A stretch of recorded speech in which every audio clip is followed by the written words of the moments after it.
مختصر ہو سکتا ہے، تھوڑا ہو سکتا ہے، لیکن چھوٹا کہنا میں سمجھتا ہوں کہ یہ بھی توہین ہے۔ ہم اپنے نبی کے اوپر سب کچھ قربان کرنے کے لیے تیار کرنے کا دعویٰ کرتے ہیں۔ افسوس اس بات کا ہے کہ غیر تو غیر ہیں، یہودی تو یہودی ہیں، نصارہ تو نصارہ ہیں، غیر مسلمین تو غیر مسلمین ہیں۔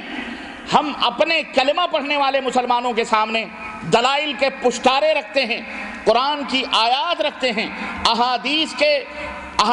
رسول صلی اللہ علیہ وسلم کے ڈھیر موتیاں بکھیر دیتے ہیں۔ آؤ ہمارے پیچھے مت چلو، کسی عالم کے پیچھے مت چلو، کسی امتی کے پیچھے مت چلو۔ نجات چاہتے ہو، جنت چاہتے ہو، مغفرت چاہتے ہو، رزق کے اندر وسعت چاہتے ہو، رب کی رضا چاہتے ہو، خوشنودی چاہتے ہو، گناہوں سے چھٹکارا چاہتے ہو، دنیا اور آخرت میں فلاح چاہتے ہو، بہبودی چاہتے ہو، خوشحالی چاہتے ہو، تو کسی کے پیچھے نہ چلو، آؤ اس امام کائنات کے پیچھے چلو جو اس کائنات میں جب آیا تھا تو یہی دنیا ویران تھی، یہی دنیا سسک رہی تھی، غلامی کی زنجیروں میں جکڑی ہوئی چیخ اور چلا رہی تھی۔ وہ نبی کے آنے سے پہلے شرک و بدعات کا دورہ تھا، ظلمات تھے، تاریکیاں تھیں، اندھیرا تھا، لوگ ایک دوسرے کے خون کے پیاسے تھے، لوگ ایک دوسرے کو قتل کرتے تھے، ایک دوسرے کے مال کو غبن کرتے تھے، اللہ کی توحید کا مذاق اڑایا جاتا تھا، اللہ کی توحید کے چادروں کو تار تار کیا جاتا تھا۔ ایک معبود نہیں بلکہ وہ خانہ کعبہ جسے حضرت آدم علیہ السلام نے تعمیر کیا رب کے حکم سے، اور حضرت سیدنا عیسیٰ علیہ السلام تک، حضرت محمد الرسول اللہ صلی اللہ علیہ وسلم جو آخری نبی ہیں ان تک 360 خداؤں کا مرکز، معبودان باطلہ کا مرکز بنا ہوا تھا۔ اس نبی کے آنے سے پہلے نہ جانے کس قدر یہ دنیا ظلمتوں اور تاریکیوں کے اندر ٹامکٹویاں مار رہی تھی، پر اس نبی کے آنے کے بعد ساری ظلمتیں چھٹ گئیں، ساری تاریکیاں مٹ گئیں، سارے وہ خونخوار، سارے وہ درندے، سارے وہ ڈاکو، سارے وہ چور، سارے وہ بدماش، اللہ اکبر، اللہ نے وہ مقام عطا فرمایا، اس دامن رسالت سے چمٹ گئے تو رب نے، اللہ نے انہیں پوری دنیا کا مرشد اور پوری دنیا کا امام بنا دیا، انہیں پوری دنیا کے لیے آئیڈیل بنا دیا، اور اللہ نے رضوان اور رحمتوں اور برکتوں کی وہ برکھا کی کہ جو لوگ روٹی کے ٹکڑوں کے لیے ترس رہے تھے، اللہ ایک دن آیا جو کھجور کے چھلکے چاٹ رہے تھے، اس دنیا کے بادشاہ بن گئے، گورنر بن گئے، دنیا کے اوپر عامر اور ناہی بن گئے، حکم دینے والے بن گئے۔ اللہ نے وہ رفعتیں دنیا کے اندر بھی عطا فرمائیں اور آخرت کے اندر عطا فرمائیں۔ میری دعوت اس نبی کے پیچھے چلنے کے لیے ہے، اور میری آواز اسی نبی کے لیے ہے، میری پکار اسی نبی کے پیچھے چلنے کے لیے ہے۔ کہ لوگوں، اگر آج بھی تم عزت چاہتے ہو، رفعت چاہتے ہو، بلندی چاہتے ہو، تو اسی نبی کی اتباع اور پیروی کرو۔ کائنات میں کسی کے پیچھے چلنے سے تمہیں کوئی عزت نہیں مل سکتی، کوئی رفعت نہیں مل سکتی ہے، مل سکتی ہے تو امام کائنات، افضل الرسل، خاتم النبیین، سید العرب والعجم، حضرت محمد الرسول اللہ صلی اللہ علیہ وسلم کے پیچھے چلنے سے تمہیں ہر چیز کے اندر فلاح اور ہر چیز کے اندر کامیابی مل جائے گی۔ ہماری دعوت یہ ہے، ہماری دعوت یہ ہے، ہماری آواز یہ ہے، ہماری پکار یہ ہے، اور یہی اللہ رب العزت قرآن کریم کے اندر بھی کھول کر کے تفصیل کے ساتھ، تشریح کے ساتھ انہی باتوں کو پیغمبر اسلام حضرت محمد الرسول اللہ صلی اللہ علیہ وسلم نے بھی کھول کر کے واضح طور پر کہ میرے پیچھے چلو، میری اطاعت کرو، میری اتباع کرو، میرے اوپر ایمان لائے ہو تو میں جو کہہ رہا ہوں اس کو تسلیم کرو، میں جن سے منع کر رہا ہوں اس سے رک جاؤ، جہاں میں خاموش ہو جاؤں وہاں تم بھی خاموش ہو جاؤ، جہاں میں کھڑا ہو جاؤں وہاں تم بھی کھڑے ہو جاؤ، جہاں میں بیٹھ جاؤں وہیں تم بھی بیٹھ جاؤ، جو میں کرتا ہوں میرے پیچھے کرو، میری اتباع کرو، میری ٹرو کاپی کرو، میری اتباع کرو اور میرے پیچھے چلو، کامیاب ہو جاؤ گے۔ بتاؤ اس کے اندر کوئی لاگ لپیٹ والی بات ہے؟ آپ کے دماغوں میں، ذہنوں میں ایک بات ہوگی کہ سب لوگ یہی باتیں کہتے ہیں، سب لوگ یہی کہتے ہیں، امت کے اندر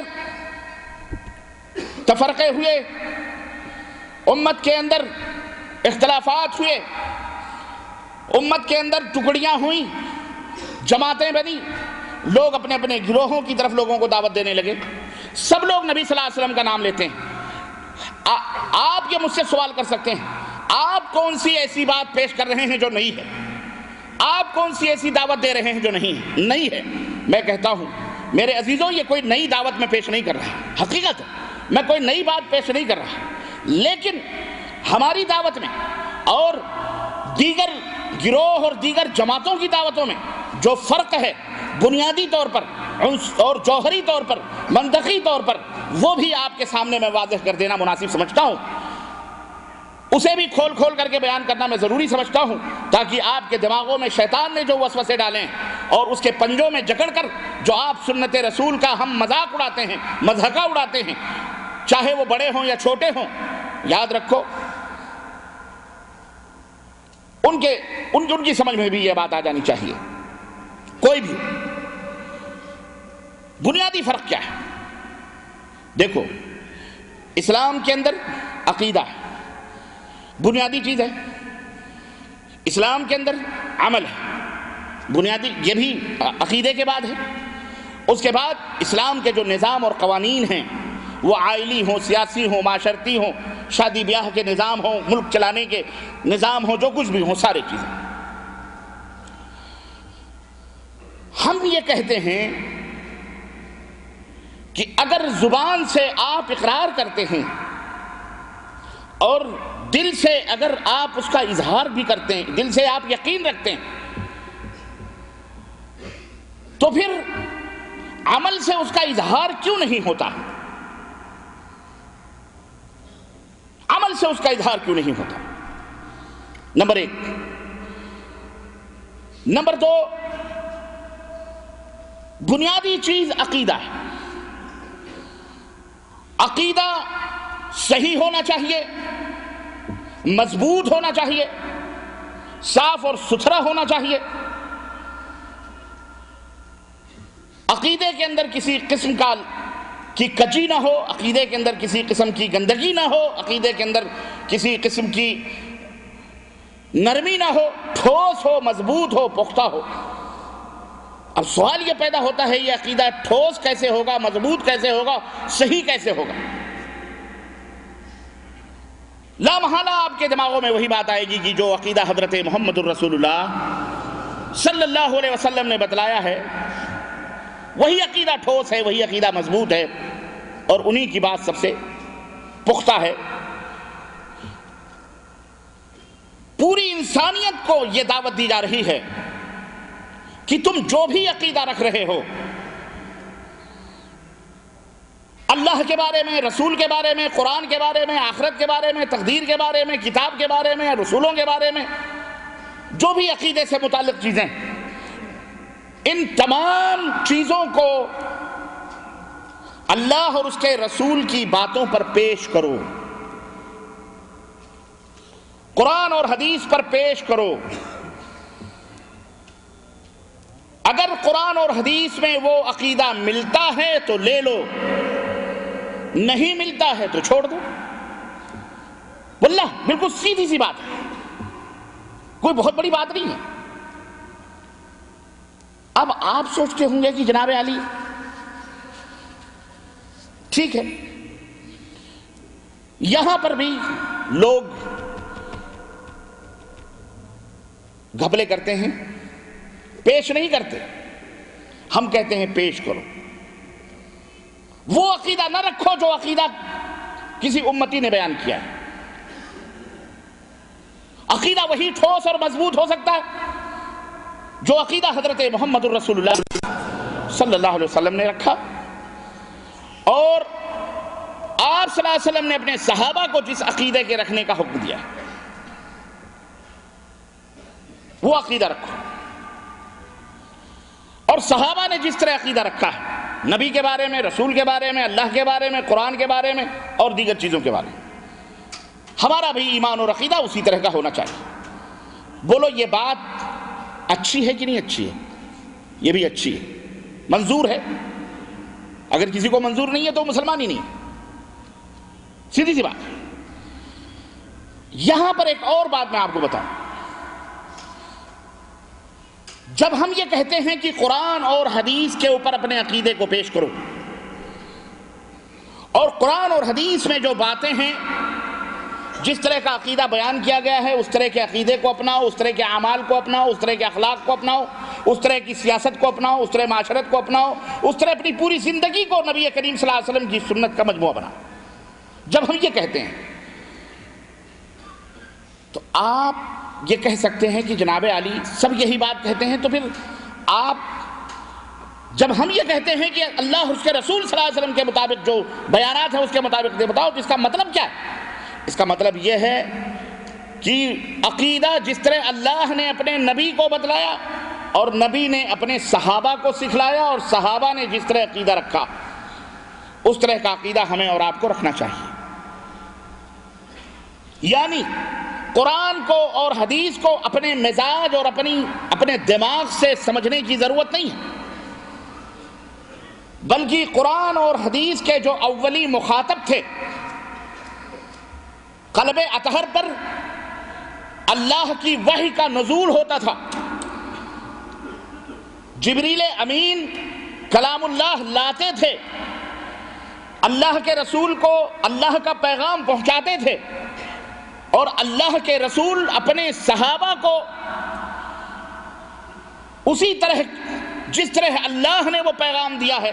اس کی تشریح، اس کی وضاحت اور اس کے معنی کو بیان کر کے بتلاتے تھے، اور صحابہ اکرام اسی طرح رکھتے تھے.